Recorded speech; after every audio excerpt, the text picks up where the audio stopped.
Olá, meus amigos, sejam todos muito bem-vindos ao canal Politizando. Eu sou o William Jacob e nesse vídeo vou trazer aqui os números mais recentes divulgados pelo Instituto IPESP numa pesquisa contratada pela XP Investimentos.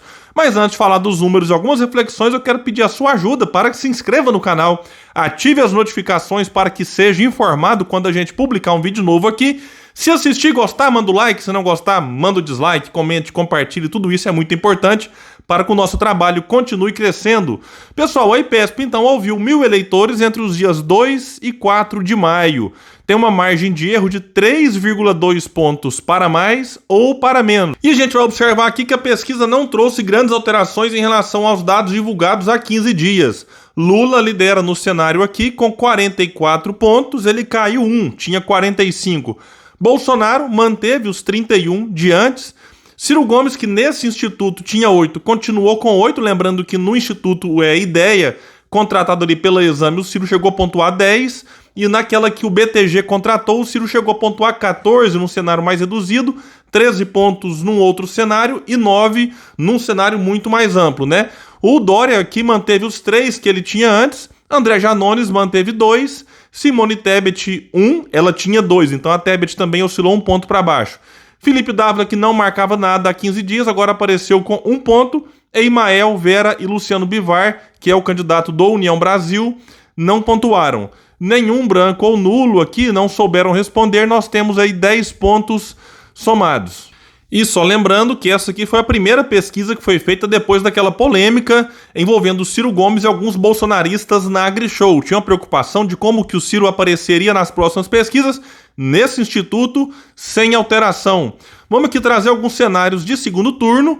Lula derrotaria Bolsonaro 54-34, uma diferença de 20 pontos. Em outros institutos essa diferença é menor, mas é uma questão de metodologia.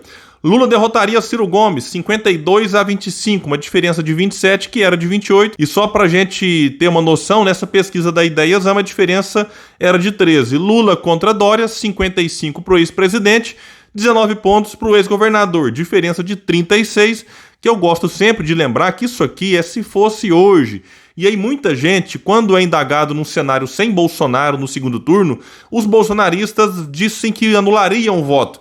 Mas a gente sabe que caso aconteça um segundo turno, Ciro contra Lula ou Lula contra Dória, o eleitor bolsonarista ele vai ter que optar e imaginar, puxa, se eu anular meu voto eu posso estar ajudando Lula. É uma questão assim, quem que o bolsonarista rejeita mais? Tudo bem que ele rejeita o Dória também, e aquele bolsonarista mais raiz que agora fala Bolsonaro ou nulo, num segundo turno eu acredito que ele faria uma opção entre aquele que ele menos rejeita, e nesse caso a rejeição ao Lula acaba sendo maior.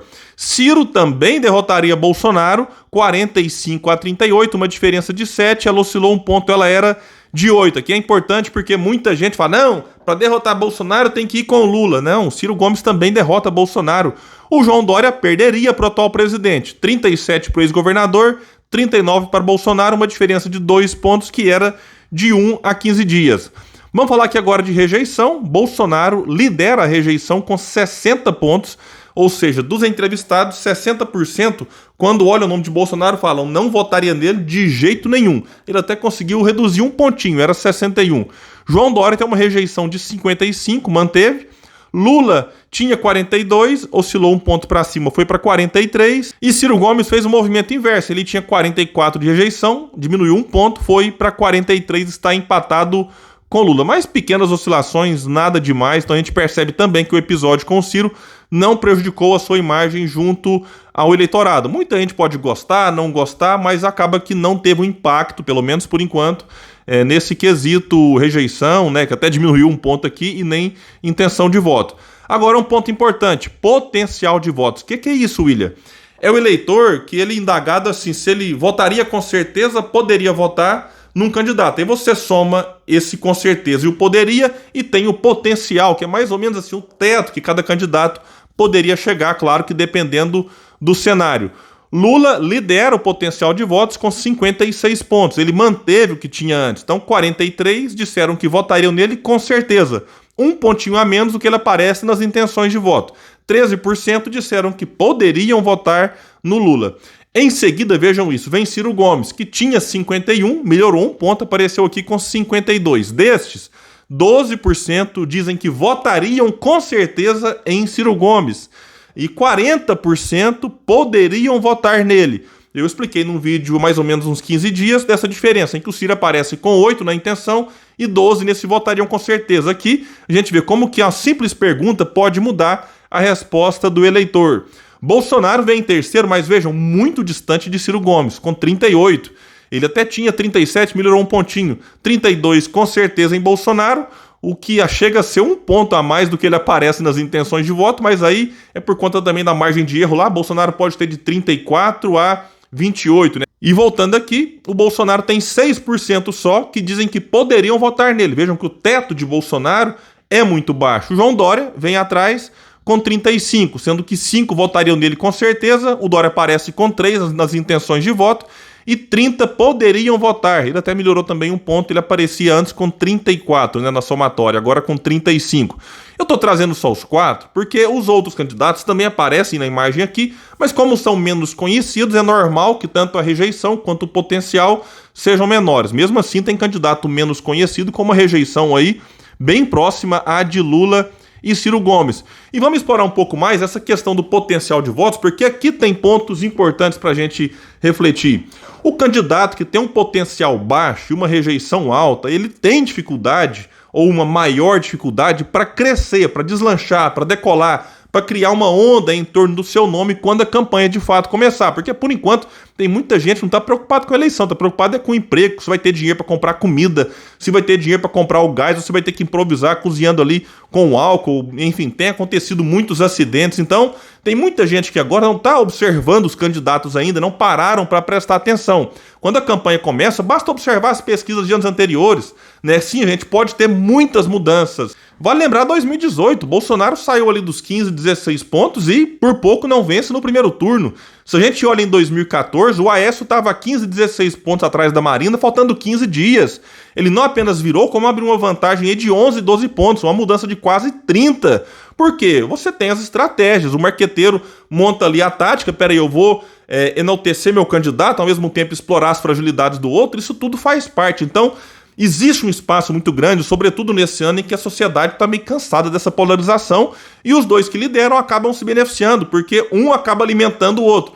Então, pegando aqui dos candidatos que tentam quebrar essa polarização, Dória tem um potencial de votos baixo, 35, tem uma rejeição muito alta. Então, quando a campanha começar, eu não sei se o Dória vai ter condições de engrenar de vez e decolar. Ele não tem militância, é odiado por bolsonaristas, lulistas, os moristas não embarcaram com ele nessa sua pré-candidatura.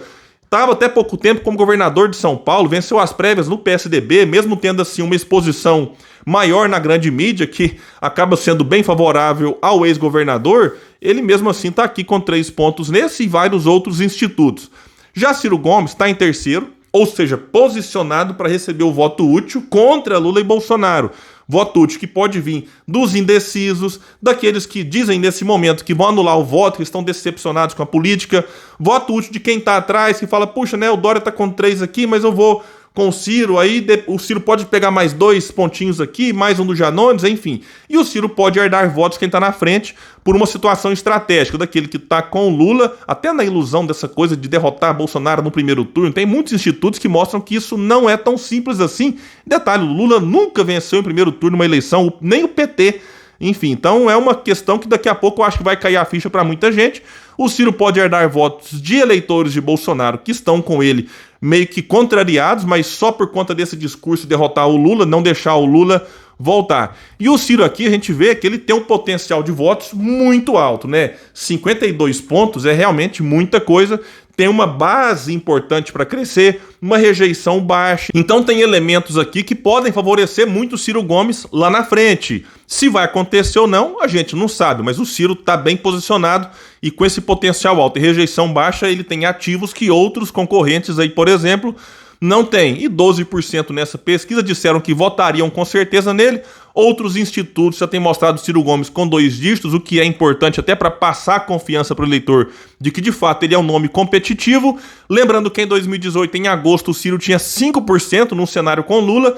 Então a gente percebe que teve uma mudança no perfil do eleitorado de Ciro Gomes e agora ele aparece bem melhor posicionado do que antes. Sem falar que antes, com 5%, o Ciro estava ali em quinto lugar, atrás de Alckmin, atrás de Marina Silva. Agora ele está aqui oscilando entre 8 e 14, mas em terceiro lugar, isolado em relação ao bloco de trás. Então não é fácil, mas é possível que o Ciro cresça bem mais e consiga embaralhar o jogo nessas eleições. Bolsonaro tem um potencial de votos baixo porque é muito rejeitado.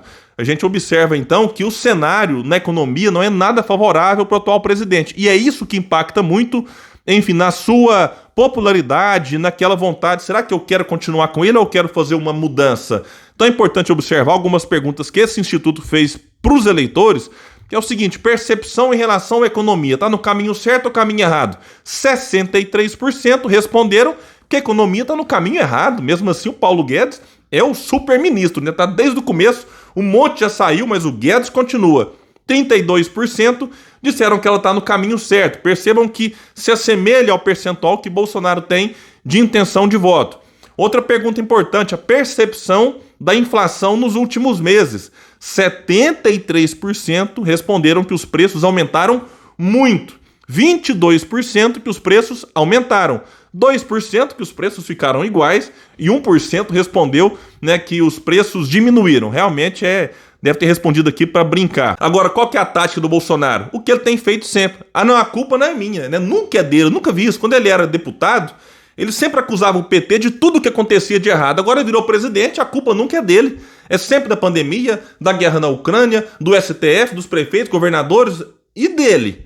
Quando é que ele vai assumir a responsabilidade que ele não é mais um deputado da oposição? Ele é agora o presidente.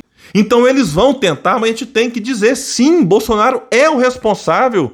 Não por toda a inflação, porque parte dela eu concordo que a pandemia afetou. Mas peraí, espera-se que um presidente da República tome medidas para atenuar a inflação, para reduzir a inflação.